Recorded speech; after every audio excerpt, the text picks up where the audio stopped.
여러분 혹시 태풍 같은 굉장히 큰 태풍이 일거나 아니면 지진과 같은 자연재해가 굉장히 심할 때 아주 큰 나무도 뿌리채 뽑혀지는 장면을 혹시 보신 적이 있으십니까? 뭐 그리 흔한 장면은 아니지만 가끔 그런 경우들을 우리가 볼 때가 있는데, 사실 그러니까 뿌리가 뽑힌 나무를 보면 처음에는 이게 생명력이 있는 것처럼 보여지고 또 싱그러운 것처럼 보여지지만, 사실은 시간이 지나면 지날수록 잎사귀가 마르고 줄기가 말라 비틀어지면서 결국에는 이 나무의 몸체조차도 말라지면서 그 생명을 잃어버리게 되는 것들을 보게 됩니다. 이 뿌리 뽑힌 나무를 살리기 위해서 뿌리에 아무리 물을 붓는다고 해도, 또 영양 소액을 막 맞춘다고 하더라도 이 땅에서 뿌리가 뽑혀버린 나무는 결국 말라 죽게 됩니다. 또 이 말라져가는 나무 잎에다가 막 초록색을 열심히 칠한다고 해서 그 나무가 푸르르게 되는 것도 결코 아닐 것입니다. 어떻게 보면 이 하나님의 형상으로 지음받은 이 하나님의 자녀들이, 또 하나님의 백성들이 하나님을 떠나 살아가는 삶의 모습도 마치 이와 같지 않을까라는 생각을 가지게 됩니다. 뿌리 뽑힌 나무가 결국은 시들어서 결국에는 죽음으로 마무리되는 것처럼, 이 하나님을 떠난 인생은 결국은 잘 되는 것처럼 보이지만 결국에는 말라 비틀어지는 그런 일들을 우리는 경험하게 되고 결국에는 심판을 받게 된다는 사실이죠. 그런데 이것이 하나님을 떠난, 어쩌면 교회 다니지 않는 그런 사람들에게만 해당되는 것일까를 생각해 보면, 사실은 교회를 다니고 있지만 이 종교 생활을 열심히 함에도 불구하고 하나님과 실제적으로 연결되지 못한, 하나님과의 바른 관계를 맺지 못하는, 그 하나님의 생명 가운데 머물지 못하는 이 사람들, 즉 그리스도인들에게도 똑같이 뿌리 뽑힌 나무처럼 그렇게 시들어가는 삶이 될 수도 있다라는 생각을 역시 하게 됩니다. 여러분, 우리가 하나님의 생명에 연결된다는 것은 부활하시고 승천하신 그 예수님을 통하여서, 그 예수님이 약속하신 성령이 우리 안에 계셔서 그 성령님의 도우심을 받아 하나님과 연결되어지는 삶을 살아간다라는 것을 의미하고 있습니다. 그것이 바로 하나님의 생명에 연결되어진 삶이다라고 말할 수 있는 것이죠. 즉 성령을 통해서 하나님과 연결되어지는 삶을 살아감으로 그 생명력이 우리에게 주어진다는 사실입니다. 그런데 이 성령님이 우리 안에 계시지 않고 그 성령님이 우리에게 능력이 되시지 않는다면, 그렇다면 우리의 신앙생활은 도대체 어떻게 되는 것일까를 생각해 보게 되죠. 성령은 생명의 영이기 때문에 성령이 계시지 않으면 죽은 우리의 영혼이 깨어날 수 없고, 또 회심을 경험하고 또 중생을 경험할 수도 없습니다. 저번 주 이제 소요리 문답을 좀 제가 나누면서 성령의 효과적인 부르심을 통해서 우리가 구원에 이르게 된다라는 말씀을 드렸습니다. 그러니까 성령이 부르시지 않으면, 성령이 우리 안에 역사하지 않으시면 우리에게는 생명력이 존재할 수 없다라는 것이죠. 또한 이 진리의 영이신 성령이 우리 안에 계시지 않는다면, 아무리 우리가 열심히 종교 생활을 하고 또 신앙서적을 열심히 읽고 성경을 많이 읽는다 할지라도 우리 안에 하나님을 아는 지식이 올바르게 세워질 수 없을 것입니다. 그리고 삶 가운데 생명을 줄 수 있는 진리의 그 말씀이 우리 가운데 부어지지 않습니다. 뿐만 아니라 성령께서 우리 안에 함께 계시지 않는다면 우리의 죄성과 또한 각자 가지고 있는 여러 다른 기질들, 습관들을 통해서 우리가 모여있는 가정과 교회 역시 하나됨을 경험할 수 없습니다. 하나되게 하시는 성령께서 그 임재하셔야지만 가정과 공동체가 서로의 다름의 벽을 머물고 함께할 수 있는 그런 신앙적인 공동체, 하나님이 기뻐하시는 공동체를 경험할 수 있다는 사실이죠. 뿐만 아니라 예수 그리스도를 따라서 살아가는 이 제자의 삶이 자기 부인의 삶이고 또 십자가를 지고 짊어가는 삶이기 때문에, 또한 세상의 가치관이 아닌 하나님 나라의 가치관을 따라서 살아가는 삶이기 때문에 성령이 함께 계시지 않으면 절대로 우리는 그 제자의 삶과 자기 부인의 삶과 또 하나님 나라의 가치를 따라가는 삶을 살아갈 수 없습니다.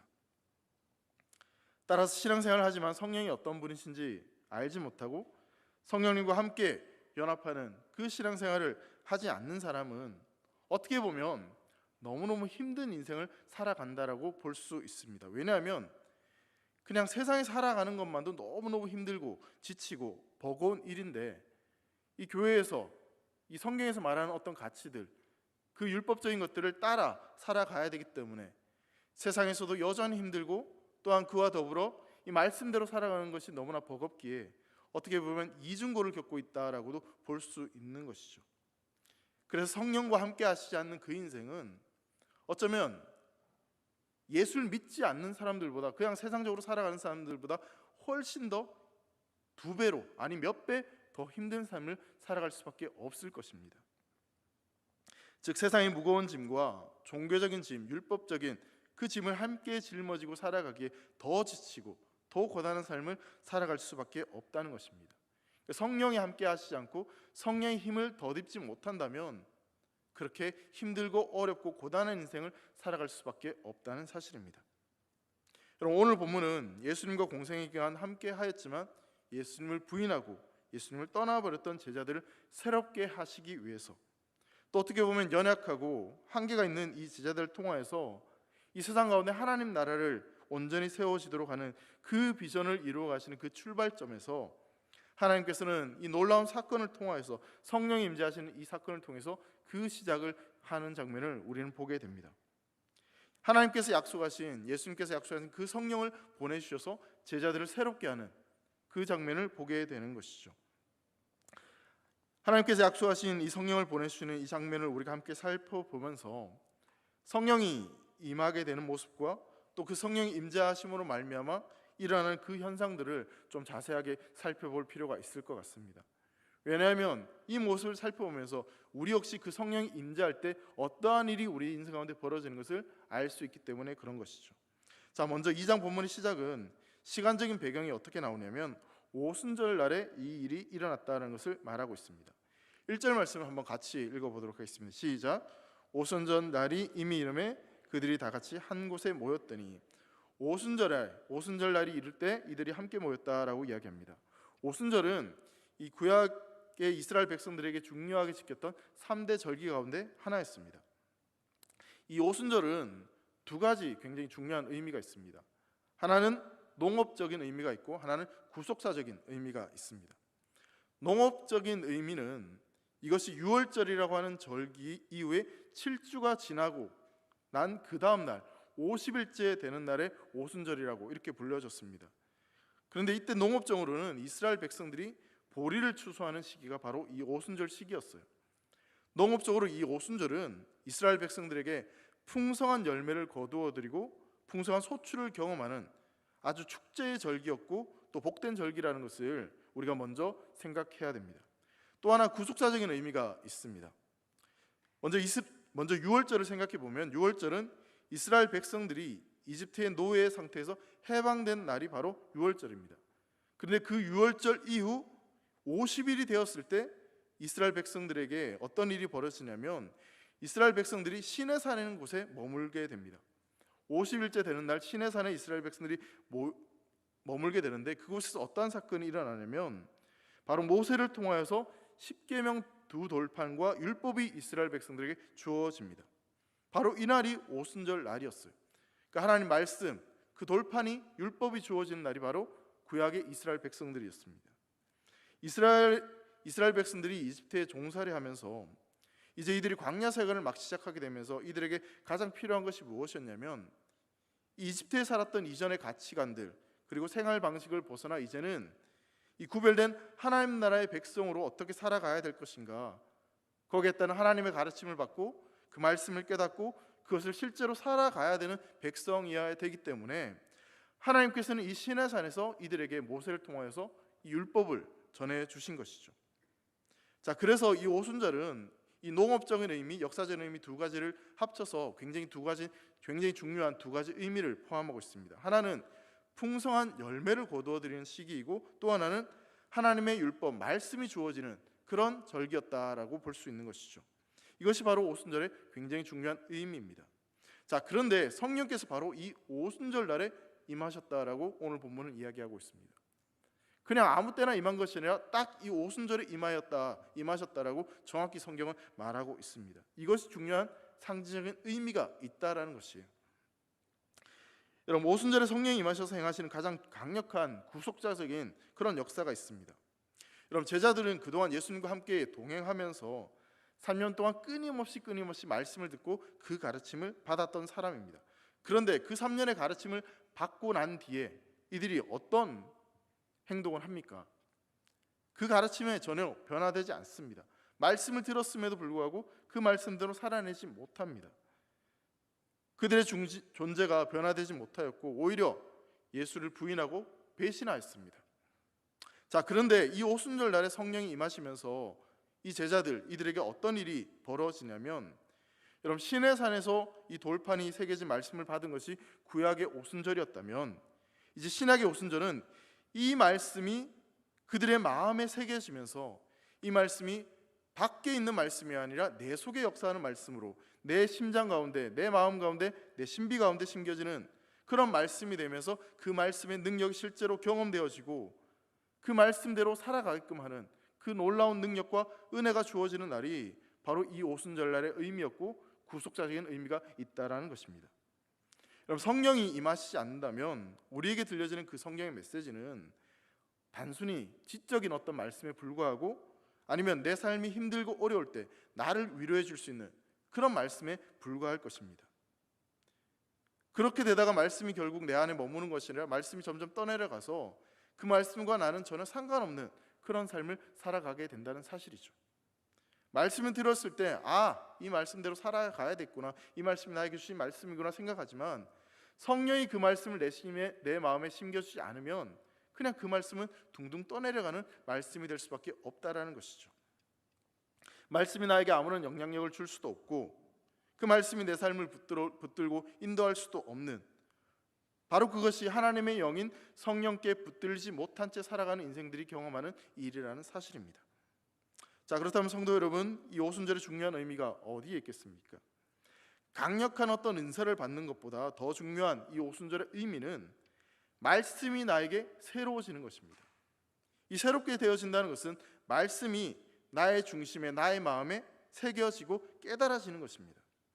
말씀이 살아있는 좌우의 날선 검이 되어서 우리의 혼과 우리의 영과 우리의 골수를 쪼개지는 그런 놀라운 능력의 말씀으로 우리에게 다가오게 된다는 사실입니다. 우리의 심령을 쪼개는, 우리의 삶을 변화시키는 능력의 말씀으로 그 성령을 통해서 우리에게 주어진다는 사실입니다. 그래서 이 성령에 붙잡힌 사람은 말씀이 들려지고 난 뒤에 그 이후부터 이제 세상을 나가서부터 그 말씀대로 살아가고자 하는 몸부림이 시작되어지게 됩니다. 그리고 그 몸부림에서 결국 승리하게 되고 그 말씀의 능력들을 실제 삶에서 경험하게 되는 것이죠.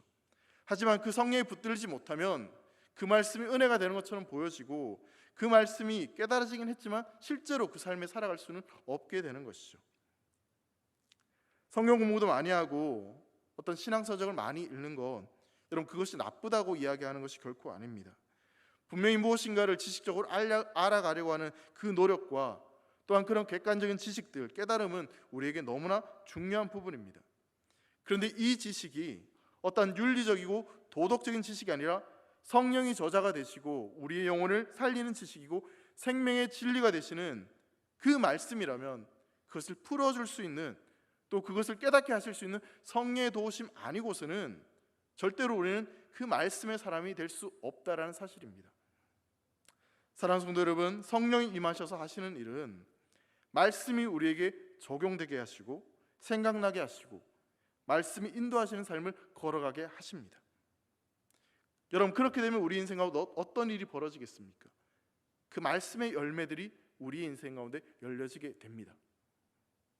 성령 하나님이 우리를 붙들어주시면 우리는 흠이 많고 무엇 하나 제대로 하지 못하는 그런 인생이지만 성령이 우리와 함께 하셔서 그 말씀이 내 안에 역사하게 된다면 우리 인생은 우리 가진 조건과 환경에 상관없이 하나님이 기뻐하시는 그 열매를 우리 삶에 주렁주렁 맺을 수 있다는 사실입니다. 여러분, 열매를 맺는 것은요 어떤 가지의 힘이 아닙니다. 뿌리에서 영양분이 공급되어지면 열매는 저절로 맺혀지게 되어 있습니다. 마찬가지로 우리가 그 성령 하나님 앞에 붙들려 있으면 그 성령 하나님께서 우리 인생 가운데 열매를 맺게 해주시는 겁니다. 그런데 하나님과의 관계가, 그 성령 하나님과의 관계가 단절된 채, 그 성령 하나님을 구하지 않은 채 내가 무엇인가를 찾고 내가 무엇인가를 하려고 하면 결국 뿌리가 뽑힌 나무처럼 말라 시들어져 아무런 열매도 맺지 못하는 인생이 될 수 있다는 사실입니다. 아무리 영양물을 공급해도, 아무리 많은 물을 뿌려도, 말라 비틀어진 그 잎사귀에 아무리 초록색 칠을 한다 할지라도 그 나무는 결국 말라 죽습니다. 그런 의미에서 본다면 오늘날 우리는, 또한 교회는 과연 우리 안에 그 성령님이 함께 하시고 그 성령의 역사가 있는지에 대해서 분명히 점검해야 될 필요가 있습니다. 왜냐하면 성령이 우리 안에 함께 하시지 않고 그분이 역사하지 않으면 교회를 다니지만, 교회라고 존재하지만 결국 그곳은 말라 비틀어지는 존재일 뿐이고 아무런 영향력도 끼치지 못하기 때문에 그렇습니다. 여러분 삶을 돌아보시기 바랍니다. 내게서 정말 그 성령의 능력이 역사하고 있는지, 그래서 정말 생명력이 내 안에 있는 것인지, 오늘 말씀을 통해서 우리가 그 부분을 한번 생각해 보기를 원하는 것이죠. 여러분 1절 말씀 한번 다시 보면요, 그들이 다 같이 한 곳에 모였다라고 말씀하고 있습니다. 여러분 여기에서 한 곳이라는 이 표현은 원어적인 의미를 보면 집안에 모였다, 집안이란 이런 의미를 가지고 있습니다. 그러니까 쉬운 말로 하면 이들이 가족처럼 한 자리에 함께 모였다라고 성경은 이야기하고 있는 것이죠. 자, 이들이 다 같이 한 곳에 모였다는 것은 이 몸이 함께 한 자리에 모였다라는 그런 의미도 있지만 더 중요한 의미는 뭐냐면 한 방향, 한 목적을 가지고 그들이 지금 함께 모여 있었다라는 것을 말씀하고 있는 것입니다. 그들이 원하는, 그들이 목적하는 것은 무엇이겠습니까? 예수님이 약속하시고 기다리라고 하신 그 성령을 기다리고 있는 겁니다. 하나님께서 약속하신 그 성령을 간절히 기다리는 그 한 마음과 한 목적으로 그들이 함께 있는 그 찰나에, 그래서 그들의 어떤 영적인 준비가 된 그 시점에 성령께서 임하시면서 성령의 역사가 이제 출발되어지는 것이죠. 성령은 우리에게 성령을 구하라고 분명히 말씀하셨습니다. 그런데 대부분 우리와 함께 하시는 그 성령님을 경험하지 못하는 이유가 어디에 있냐면 우리는 이 머물지를 못하고 기다리지 못할 때가 너무나 많기 때문에 그렇습니다. 여러분 제자들은 열흘을 기다렸습니다. 그렇게 열흘을 기다렸고 성령이 임재했습니다. 근데 실제로 우리는 이 열흘이라는 시간을 견디지를 못합니다. 길어봐야 우리의 기도가 사실 1시간이 넘지 못하고 하루 종일 하는 기도 쉽지 않습니다.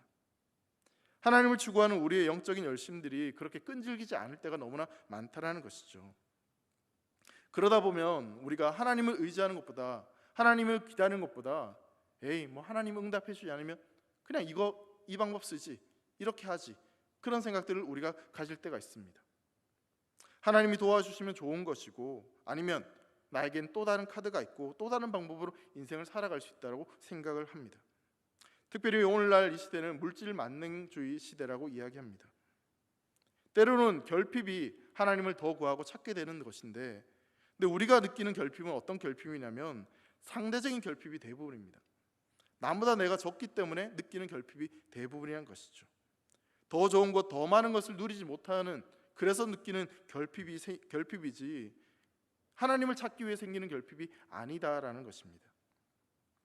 자, 여러분 이어지는 이제 말씀을 보시면요, 성령이 임하게 되어질 때 어떤 일이 벌어지는지 2절부터 4절까지는 크게 세 부분으로, 세 가지 표현으로 나오고 있습니다.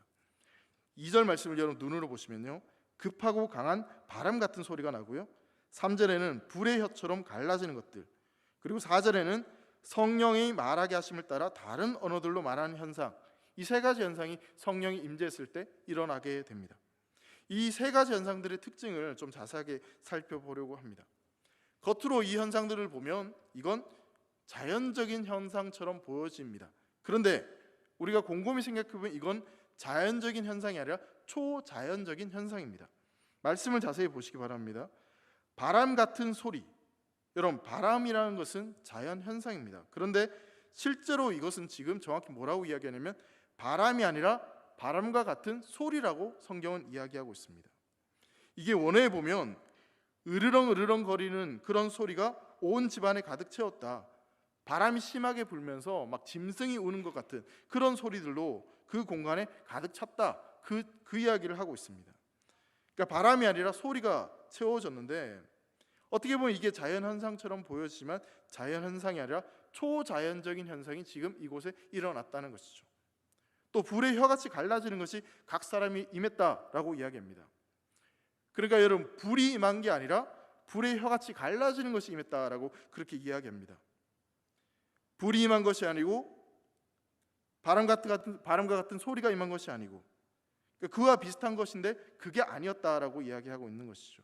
그러니까 자연적인 현상처럼 보이지만 자연적인 일이 아닌 초자연적인, 일반적이지 않는 그런 일들이 일어났다라고 이야기합니다. 또한 이들이 말을 합니다. 근데 그들이 알고 있는, 자기가 생각하는 말을 하는 것이 아니라 이 평상시에는 전혀 사용하지 않았던, 그들이 스스로 통제할 수 없었던 그런 말들을 하기 시작합니다. 여러분, 말하는 것이 이상한 일입니까? 저는 이상하지 않습니다. 근데 지금 이들이 말하는 것은 진짜 이상한 일입니다. 왜냐하면 일반적으로 그들이 하는 말이 아니라 전혀 알지 못하는, 생각하지 못했던, 그들이 통제할 수 없었던 말들이 지금 터져 나오기 때문에 그런 것이죠. 자, 성령께서 역사하실 때 여러분, 바람이 부는 자연적인 현상 같지만 이 자연적인 현상을 뛰어넘는 초자연적인 현상이 일어납니다. 그리고 불과 같은, 어떻게 보면 시각적이고 감각적인 일 같은데 그것을 뛰어넘는 초감각적인 일이 일어납니다. 그리고 자기 입으로 말하는데 지금까지 자기가 사용했던 언어가 아니라, 말이 아니라 내가 통제할 수 없는 어떤 말들이, 일반적이지 않는 그런 일들이 지금 벌어지게 됩니다. 그리고 또한 이 성령이 임하는 것을 2절에 보면 혼련이 임했다라고 이야기합니다. 전혀 예상하지 못했던, 갑작스럽게 이 성령이 임하였다라고 말씀하고 있는 것이죠. 이 말은 뭐냐면 제자들이 기대하지 못하던 그 상황 가운데, 알지 못했던 그때 성령이 임하셨다는 것입니다. 성령의 기름 부으심은 인간들이 스스로 조작할 수 없는 것임을 분명히 표현하고 있는 것이죠. 자, 그리고 3절에 보시면 성령이 각 사람 위에 하나씩 임하였다라고 말씀하고 있고, 또 4절에서는 다 성령의 충만함을 받았다라고도 이야기합니다. 그러니까 한 사람 한 사람에게도 임하였고 또 모든 사람들에게 성령 충만이 임하였다라고 그렇게 지금 성경은 이야기하고 있는 것이죠. 성령은 공동체의 영이기 때문에 이 공동체로 역사하십니다. 공동체는 하나님의 존재 방식입니다. 그래서 그 공동체에 그렇게 임하시는 것이죠. 가끔 이런 분이 있어요. 혼자 신앙생활하는데 뭐가 문제가 됩니까? 또는 교회에 너무 실망하고 교회가 너무 타락했다라고 해서 그러니까 유튜브를 보면서 그냥 온라인으로 혼자 신앙생활 잘할 수 있다라고 생각하는 분들이 있습니다. 여러분, 아주 틀린 말은 아니라고 생각이 되어집니다. 하지만 그렇게 할 수 있지만 그것은 바른 신앙생활이 아닐 것입니다. 너무 힘들고 쓸쓸한, 그리고 의지할 곳이 없는 그런 신앙생활이 될 수밖에 없겠죠. 나무젓가락 한번 부러뜨려 보신 적 있어요? 가져오려다가 못 가져왔는데 집에 가서 한번 해보세요. 나무젓가락 이렇게 부러뜨리면 부러질까요? 안 부러질까요? 집에 가서 해보세요. 부러집니다. 근데 나무젓가락 10개를 모아놓고 부러뜨려 보세요. 부러질까요? 안 부러질까요? 집에 가서 해보세요. 실제로 해보면 압니다. 잘 안 부러져요. 아무리 힘이 세도 10개를 묶어놓으면 부러지지 않습니다. 공동체가 그런 공동체예요. 그렇게 우리는 하나된 공동체로 함께 있고 또 그 존재할 때 성령이 임재하시는 것이죠. 근데 또 하나 굉장히 중요한 의미가 있어요. 성령은 지금 구약과 다른 또 하나의 신학적인 중요한 이야기를 우리에게 하고 있는데, 여러분, 구약의 성도들은 이 하나님을 만나기 위해서 굉장히 중요한 절차가 있었습니다. 그것은 바로 뭐냐면 반드시 제사장을 통해서만 하나님 앞에 나아갈 수 있었습니다. 구약에서 지성소에는 아무나 들어갈 수가 없었어요. 이 제사장만이 들어갈 수 있었습니다. 그런데 여러분, 오늘 본문에 보시면 성령이 임재하시는데 성령은 지금 여기에 모이는 120명 각 사람에게 임하였다라고 성경 분명히 이야기하고 있습니다. 사도들에게 먼저 임하였고 그 사도를 통하여서 120명의 차례대로 임하였다라고 이야기하는 것이 아니라 120명 각 사람에게 동시에 임하였다라고 말하고 있는 것이죠. 성령은 각 사람에게 직접적으로 임하면서 그들의 존재 속으로 그렇게 들어가셨다. 그것이 바로 오순절 성령 강림의 사건이었습니다. 여러분, 이것이 어떤 측면에서 보면 이 천주교와 개신교가 나뉘어지는 중요한 이유입니다. 개혁주의 신앙을 가진 우리 개신교의 입장에서는 누구든지 말씀과 기도를 통해서 하나님을 만날 수 있고 성령을 통해서 하나님과 교제할 수 있다고 믿습니다. 그 길이 우리에겐 열려져 있다고 믿죠. 근데 여러분, 천주교는 어떻습니까? 신부가 아니고서는 그 하나님 앞에 나아갈 수 없다라고 이야기를 합니다. 유대교 역시 마찬가지였습니다.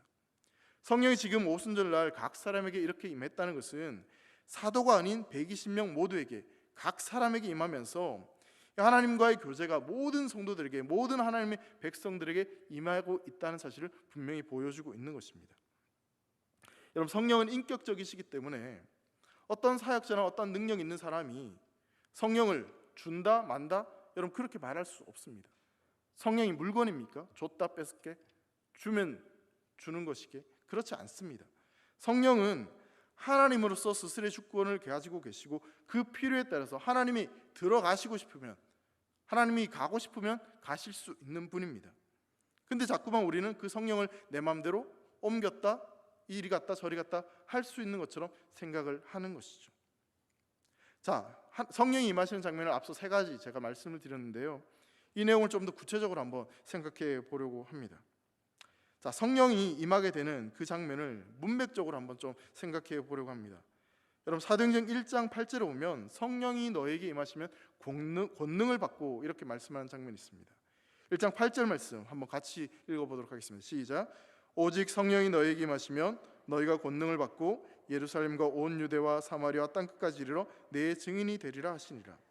여러분, 성령이 임하심으로 말미암아 성도는, 하나님의 자녀들은 권능 있는 삶을 살게 됩니다.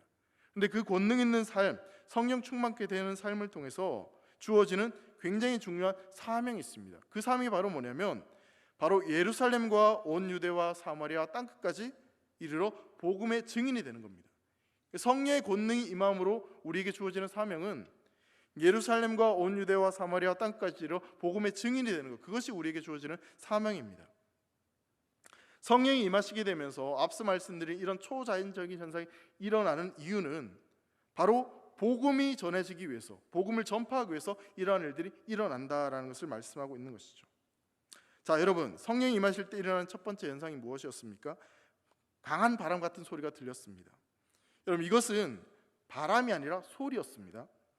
바람 소리처럼 들렸지만 실제로는 바람하고 똑같은 것이 아니라 온 집안을 가득 채우는, 으르렁 으르렁 거리는 어떤 짐승과 같은 그런 소리들로 온 집안이 가득 채워졌다라고 말하고 있습니다. 성경에서 이런 큰 소리 그리고 강력한 소리는 대부분 이 하나님의 권능을 나타내는 의미였습니다. 즉, 이 하나님의 권능이, 하나님의 능력이, 이 소리가 복음 전도를 위한 능력이 성령을 통해서 이 사람들에게 주어졌다라는 것을 이야기하고 있는 것이죠. 여러분, 한번 생각을 해보시죠. 복음을 지금 전파해야 되는 예루살렘, 그리고 온 유대, 사마리아와 땅끝, 지금 그 땅이 과연 어떠한 땅이겠습니까?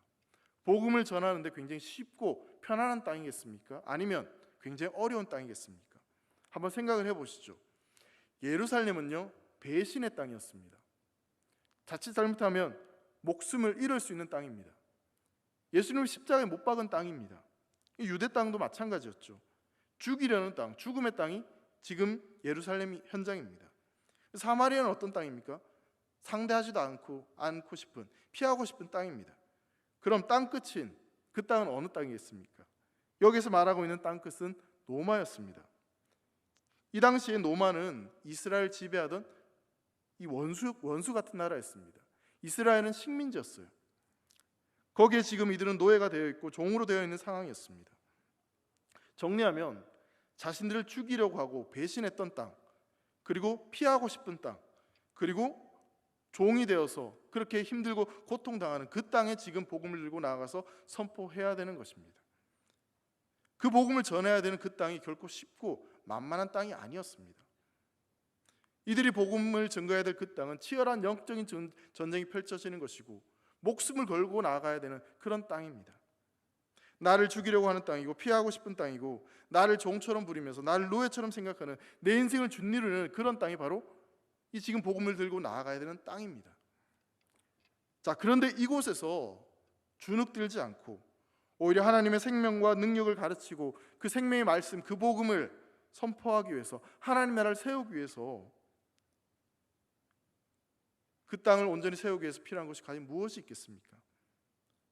그 땅보다, 그 땅이 가지고 있는 권세보다 훨씬 더 큰 능력과 힘이 있지 못한다면 그 땅에서 온전히 승리할 수 없습니다. 능력이 없으면 복음을 온전히 확장시킬 수 없다는 것이죠. 오늘날 성도들은 세상의 많은 힘에 짓눌려 살아가는 것처럼 보여집니다. 여러분들에게 인생 가운데 가장 강력한 힘은 무엇입니까? 혹시 돈이지 않습니까? 지금 이 세상은 물질이 이 사회를 이끌어갑니다. 물질이 정치를 지배하고 있고요, 물질이 법을 집행하고 있고, 물질만 있으면 뭐든지 다 되는 것처럼 생각합니다. 돈으로서 모든 것이 해결되는 것처럼 생각하는 시대가 바로 이 시대입니다. 예수님조차도 유일하게 자신과 맞짱 뜰 수 있는 대상이 만몬, 즉 물질이라고 말씀하셨습니다. 이 세상의 돈은 모든 것을 지배하고 줄 수 있는 힘인 것처럼 그렇게 보여집니다. 돈이 있으면 명예가 생기고 쾌락도 생기는 것처럼 생각합니다. 그래서 이 세상에는 돈이 결국 만몬이 되어져 가고 있고 우상이 되어져 가고 있습니다. 결국 이러한 땅 가운데 우리가 성령의 능력이 주어지지 않고 성령의 바람이 우리 가운데 불어오지 않으면 우리는 결국 이 세상을 거슬러 살아갈 수 없다라는 사실입니다. 돈이 주는 그 힘을 우리 스스로 이길 수 없다는 것입니다. 은과 금은 내게 없거니와 내게 있는 것으로 내게 주노니 곧 나사렛 예수 그리스도의 이름으로 일어나 걸어라.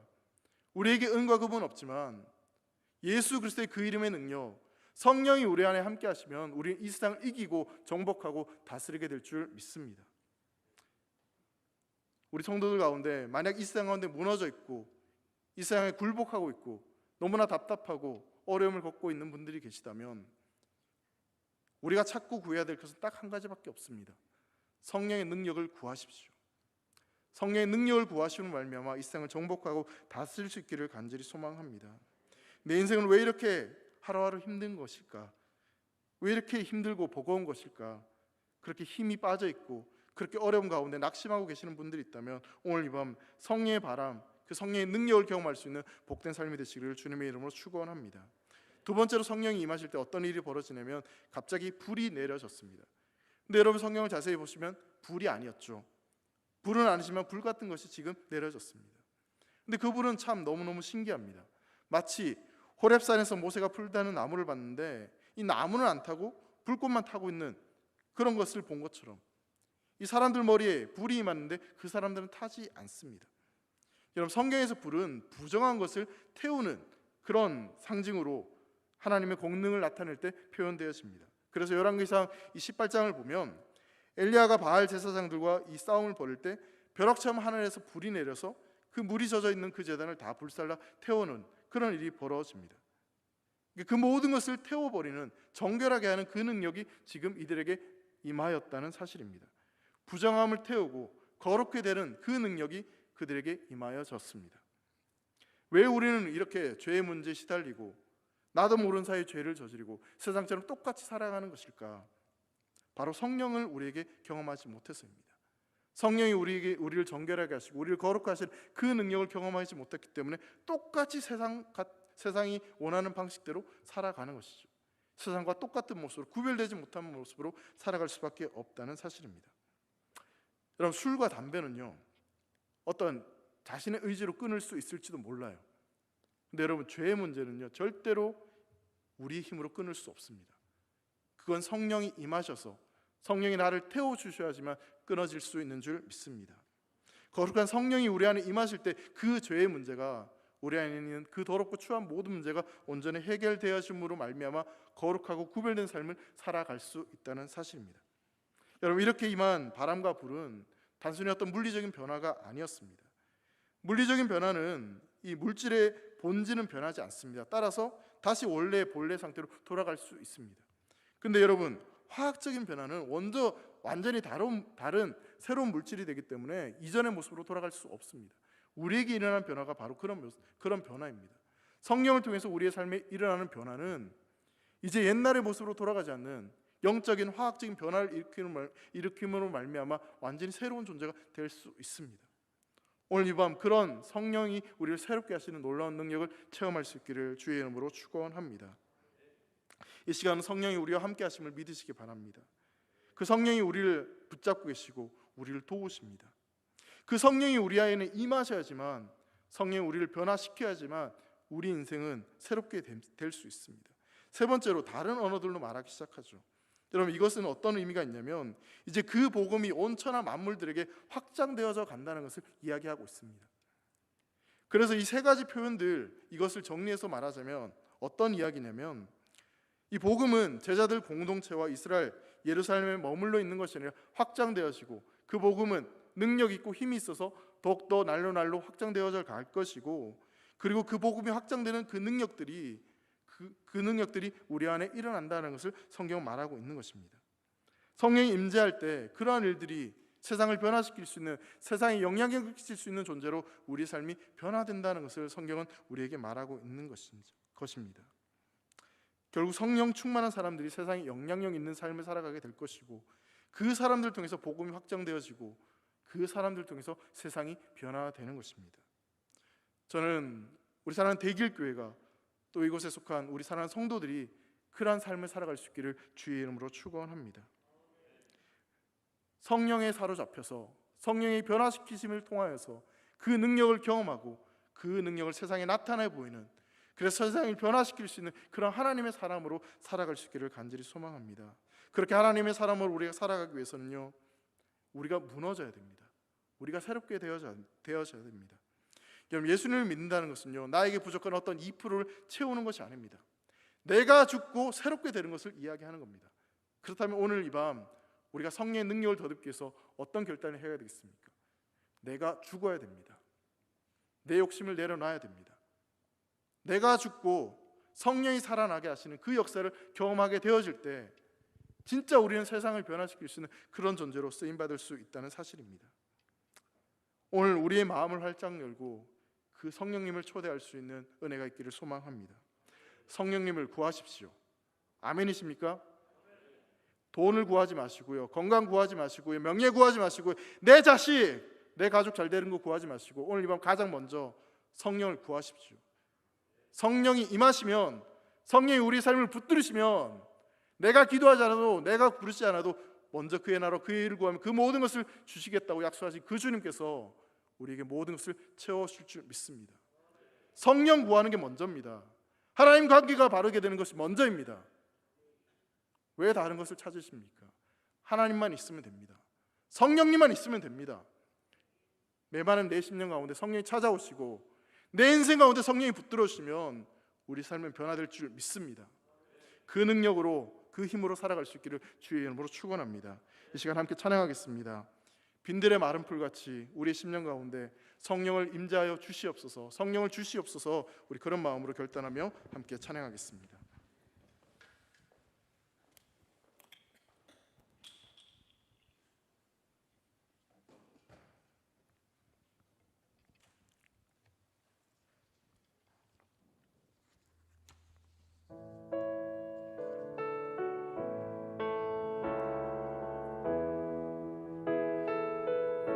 빈들의 마른 풀같이, 빈들의 마른 풀같이 시들은 나의 영혼, 주님이 약속한 성령 간절히 기다리네. 감으로 메마른 땅에, 감으로 메마른 땅에 단비를 내리시듯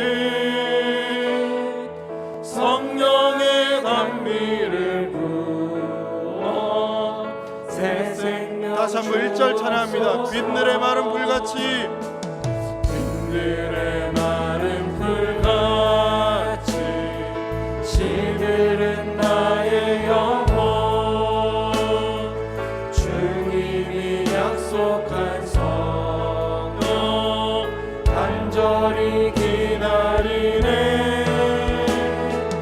감으로 메마른 땅에 단비를 내리시듯 성령의 단비를 부어 새 생명 주옵소서. 반가운 빗소리 들려, 반가운 빗소리 들려 산천이 춤을 추네. 봄비로 내리는 성 내게도 주옵소서. 내게도 주옵소서. 감으로 메마른 땅에 단비를 내리시듯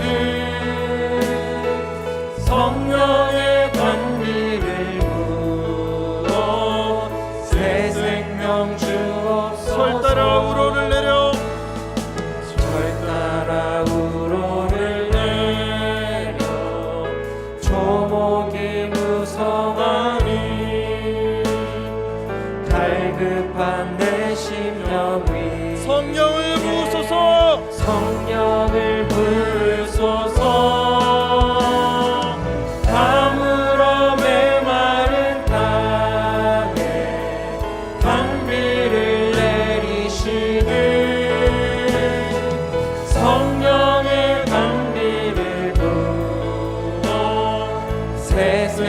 영감 주옵소서.